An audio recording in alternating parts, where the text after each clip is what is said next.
महिला अत्याचाराच्या घटना आपण सातत्याने ऐकतच आलो आहोत, पण पुण्यात अशी एक घटना घडली जिकडे गौरी वांजळे नावाच्या एका महिलेने अनेक पुरुषांना फूस लावली, त्यांना फसवलं आणि नंतर बलात्काराची केस करीन असं करत त्यांच्यावरती अत्याचार केला आणि त्यांना धमकावलं देखील. ज्याच्यावरती हे सगळे अत्याचार झाले ते व्यक्ती ते दादा आता माझ्यासोबत आहेत. दादा, नेमकं काय झालं होतं तुमच्यासोबत? मला ते 15 सप्टेंबरला सीपी ऑफिसला भेटले. मग ते भेटून माझा नंबर वगैरे घेतला आणि मला सांगितलं की मी वकालत करते हायकोर्टामध्ये.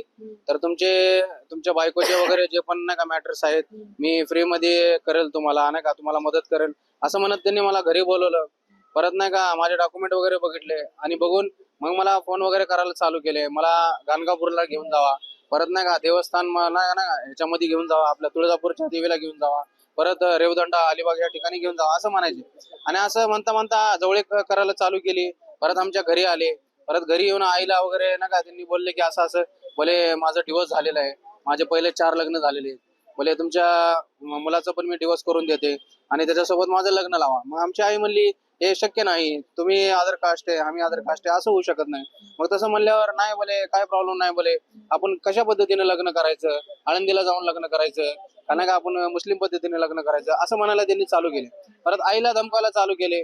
मग म्हणले की ना का मी वकील आहे, माझे फीस का देत नाही तुम्ही, मला लातूरला घेऊन गेले. परत आमचा मेवना आहे मुखेडला, तो शिक्षक आहे, त्याच्या नावावरती गुन्हा दाखल आहे 509चा. तर ते PSI तिकडे नाही का आपले गणेश पिंगवाले साहेब आहेत, त्यांना सांगतात की हे गुन्हा खोटा आहे असं त्यांना फोन करायला लागलेत. परत भादाच्या पोलीस स्टेशनला पण फोन करून सांगायला लागलेत हे गुन्हा खोटा आहे म्हणून, पैसे द्या वगैरे असं मागणी करत असतात. तुम्हाला ते काशी विश्वेश्वरला पण घेऊन गेले होते, तर मग तेव्हा तशीच एक घटना झालेली होती. मग तुमच्यासोबत सुद्धा असंच काहीतरी कारण दिलेले होते, तर नेमकं ते कारण काय होते? मला तिकडे गाणगापूरला वगैरे घेऊन गेले. तर तिकडे काय करायचे, ते गाणगापूरला घेऊन गेलं तर दिवसभर आम्ही गाडी चालवायचो. तर मला म्हणले की तुम्ही ड्रायव्हर बनून राहा, तुम्ही माझे भाऊ आहेत असं तसं म्हणत मला घेऊन गेले. आणि गाणगापूरला त्या जिथं आम्ही लॉज मध्ये वगैरे मी त्यांना म्हणलं की लॉज मध्ये मी थांबत नाही. तर मला म्हणले नाही मी एकटी नाही थांबत, तुम्ही माझ्यासोबत चला. मग तिथं त्यांनी काय काय गुंगीचं औषध वगैरे पाण्यामध्ये मला पाजलं. मग माझं डोकं पूर्ण गरगरत होतं. मग दुसऱ्या दिवशी गाडी चालवताना ती गाडी ठोकली गेली. मग ते पण पैसे मला मागायला सुरुवात केली त्यांनी. माझ्या आईला कॉल करायला लागले की पैसे दे, नाहीतर मी तुला मुंडवा पोलीस स्टेशनच्या हद्दीत आणून तुला बाया आणून मी मारणार. असं आमच्या आईला टॉर्चर, घरच्या लोकांना पण टॉर्चर करायला सुरुवात केली. बरं, हे यांची कहाणी झाली. अशा अनेक लोकांना तिने फसवलेलं आहे. गौरी वांजळे हिच्यावरती 3 गुन्हे दाखल आहेत, मात्र अद्याप तिला अटक करण्यात नाही आली आहे. अजून एक व्यक्ती आहे ज्यांच्यावरती अक्षरशः तिने ऍसिड देखील फेकलेला आहे. दादा, काय झालं होतं नेमकी? मी तिचा आणि माझा संपर्क एक म्हणजे मी इलेक्ट्रिकलच्या कामासाठी झाला होता. मला घरी गोड बोलून घेतलं आणि तिला ड्रायव्हर हवा होता म्हणून या संपर्कातनं माझी तिची ओळख वाढली. मला ड्रायव्हर म्हणून कामाला ठेवलं. एक 10-15 दिवस मी काम केलं. त्याच्यानंतर मलाही असंच गुंगीचं औषध दिलं, माझे अश्लील फोटो काढून घेतले.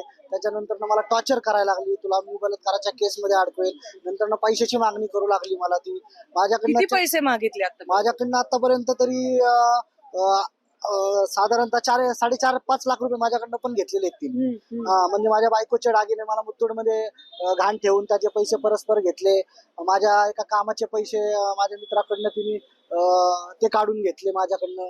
म्हणजे आणि स्वतः ट्रान्झॅक्शन माझ्या अकाउंटला करायचे न सांगता, आणि माझ्याकडनं ATM द्वारे तिने पैसे काढून घ्यायचे. आणि सारखी सतत हॅरेसमेंट, 1 वर्ष तिच्यासोबत मी राहिलो.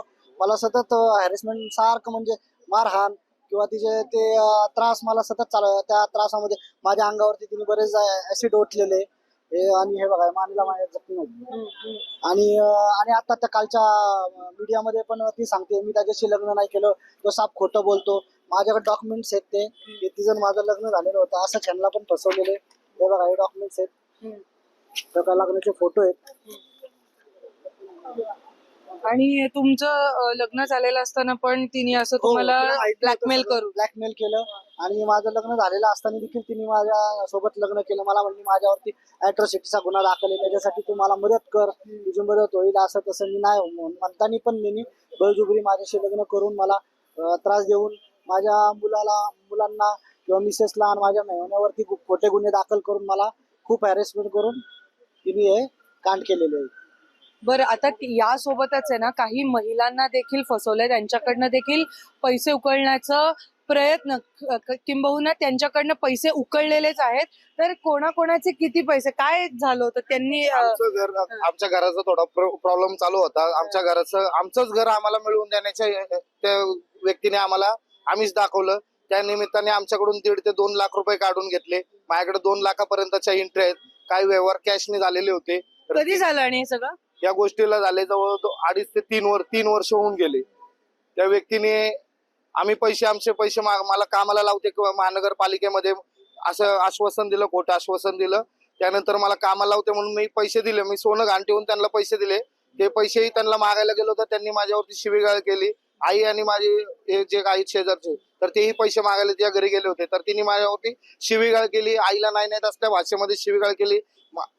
जातीवादीवरतून पण शिवीगाळ केलेली तिने त्यावेळेला. त्यानंतर माझ्याच नावची कंप्लेंट तिनेच दिली पौडपाट्याच्या चौकीला. तिथून मला पोलिसांकडून धमकावण्यात आलं. मी शास्त्रीनगर चौकीला येऊन तिच्या नावाची कंप्लेंट दिली. पोलिसांना रेकॉर्डिंग दाखवलं. त्यावेळेला पोलिसांनी माझ्यावरती काही ऍक्शन घेतली नाही. म्हणजे असं फसवणुकीचं काम चालू. ताई, तुमचे किती पैसे आहेत? माझे पैसे नाहीयेत बरं, पण माझ्या आईच्या घरावर ताबा मारायला ती आलेली होती. आणि माझी सावतर आई आणि माझी आई दोघी सख्या बहिणी आहेत. माझ्या वडिलांनी दोघी सख्या बहिणींना त्यांची लग्न करून घेतलं. मग एक घर माझ्या आईच्या नावाने आहे, एक घर माझ्या मोठ्या आईच्या नावाने आहे. म्हणून माझ्या मोठ्या आईला या जवळबाईने माझ्या मोठ्या आईला तिच्याकडे घेऊन गेली होती. आणि ती माझं घर, माझ्या आईचं घर, ते ताबा मारायला आलेली होती तिथं. ज्या वेळेला तिला आपण वेगळी भाषा वापरली त्यावेळेला तिने आपल्या घरावरती ताबा नाही मारलेला. आणि जे पैसे घेतले ती पण माझी मोठी आईच आहे. तिच्याकडनं 1 लाख रुपये 1 लाख रुपये घेतले. ताई, तुमचे किती पैसे घेतले? माझ्या मुलांनी सांगितलं ना त्याचे इंटरेस्ट तेवढे आणि माझ्याकडनं 1 लाख घेतले. असे म्हणजे आमचे 3.5 लाख रुपये तिच्याकडे. ताई, तुमचे? माझे 1 लाख रुपये घेतले. कशासाठी? थोडे माझ्या भावांना सोडून आणते म्हणून त्यांनी सांगितलं, कारण मी वकील आहे म्हणली, मी सोडून आणते. मग माझ्याकडून थोडं पैसे घेत राहिली आणि सोडून पण आणलं नाही. आणि शेवटी तिने पैसे खाल्ले 1 लाख. 1 लाख. ताई, तुमचे? आमची बी भांडणं होती घरासाठी. तर म्हणलं घर हे आमच्या पाहिजे. तर म्हणले तू दे मला पैसे, मी तुला घरात त्या घालते. आणि माझा तर पसारा आधी त्याच घरात होता. आणि मग केळवाडीत यायची, पैसे दे म्हणायचे. मग त्यावेळी 25 दिलं. भीमनगरला आली, तिथं 25 तिला दिलं. आणि मग पैसे मागाय गेलं, काम नाही तिनं केलं. पैसे मागाय गेले की घनघन शिया घालते. हे अत्यंत दुर्दैवी आहे की एखाद्या वकिलाने, खरं तर गौरी वांजळे ही वकील आहे, तिने जे सर्वसामान्य लोक आहेत त्यांच्या भावनांशी अक्षरशः ती खेळली आणि त्यांच्याकडनं पैसे उकळण्याचं काम तिने केलेलं आहे. हे सगळं जो प्रकार समोर आणलेला आहे त्या ताई माझ्यासोबत आहेत. ताई, आता 3 गुन्हे तर दाखल झालेले आहेत. पोलिसांनी नेमकं तुम्हाला काय सांगितलंय? गुन्हे दाखल झालेले आहेत तिच्यावर, तरी देखील अजून तिला अटक झालेली नाही. तिच्यावर अजूनही योग्य तशी कारवाई मोकट करतेय. कालपर्यंत तिने पुन्हा या पीडित लोकांना शिवीगाळ करून ऑडिओज पाठवलेले आहेत. आणि इथे मीडियाला सांगू इच्छिते की ती वकील नाही. हायकोर्टाच्या बार काउन्सिल मधून आम्ही तिचा RTI काढलेला आहे. त्याच्यामध्ये स्पष्ट लिहिलेलं आहे की ती वकील नाहीये. वकील असल्याचं भासवून तिने अनेक लोकांना गंडवलेलं आहे. पुरुषांशी मैत्री वाढवणे, पुरुषांना जवळीक साधणे, त्यांना पाण्याच्या माध्यमातून गुंगीचं औषध देऊन बेशुद्ध करणे आणि नको त्या अवस्थेत त्यांच्या बरोबर फोटो काढून बलात्काराच्या गुन्ह्यात तुला अडकवेल, हे सगळं करण्यासाठी कोथरूड पोलीस स्टेशनच्या ज्या PI होत्या, आधी API होत्या, वैशाली सूळ, ज्या आता विश्रांतवाडीला आहे, त्यांनी तिला मदत केलेली आहे. कारण तिच्या रेकॉर्डिंग मध्ये वैशाली सूळ मॅडमला तिने 2 लाख रुपये दिलेले, याचा प्रूफ आमच्याकडे आहे. आणि वैशाली सूळ मॅडमनी जो विजय गोरखे आहे, ज्याच्या बरोबर तिने खोटं लग्न केलेलं आहे, त्या विजय गोरखेला निर्वस्त्र करून मारहाण केलेली, रस्त्यावर त्याला मारलेला आहे. अशा त्या सूळ मॅडम वर सुद्धा अॅट्रॉसिटी आणि त्यांची पण चौकशी बसावी ही आमची आज मागणी आहे. मंगळवारपर्यंत जर गौरी वांजळेला अटक झाली नाही तर कोथरूड पोलीस स्टेशनच्या बाहेर एक मोठं पीडितांबरोबर बसून आम्ही एक आंदोलन छेडणार आहोत.